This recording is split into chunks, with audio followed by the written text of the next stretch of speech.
Hai guys, tahukah anda CST Auto Group merupakan pengedar kereta yang terbesar di Ipoh Perak? Nak tahu lagi tentang CST Auto Group? Jom ikut saya.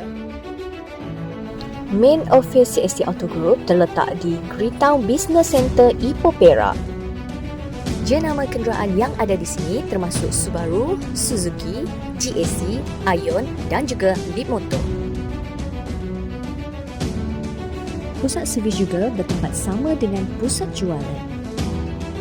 Ini antara kenderaan yang menjadi pilihan pelanggan. Ruang pameran dibuka setiap hari dari pukul 9 pagi hingga ke pukul 6 petang.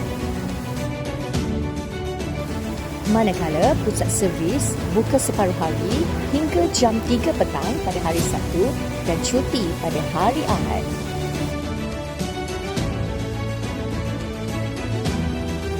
Berada di kawasan yang strategik di tengah bandar, kenderaan lifestyle Jimny dan Swift juga boleh anda dapatkan di sini.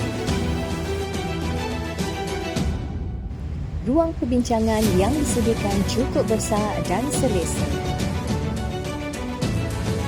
Selain daripada kereta keluaran Jepun, kenderaan dari China juga ada di sini. Begitu juga kenderaan EV.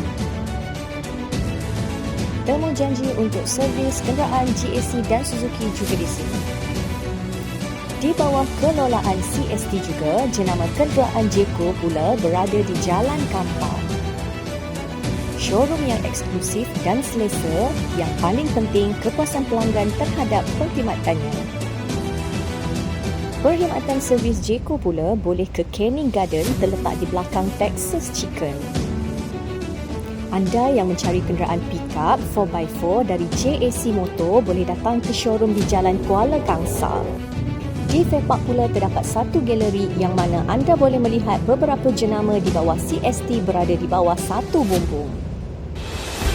Antara jualan dan servis Subaru juga terdapat di Kota Damansara. Hebat bukan? Nantikan kemunculan jenama kenderaan yang lain di bawah kelolaan CST Auto Group Sdn Bhd.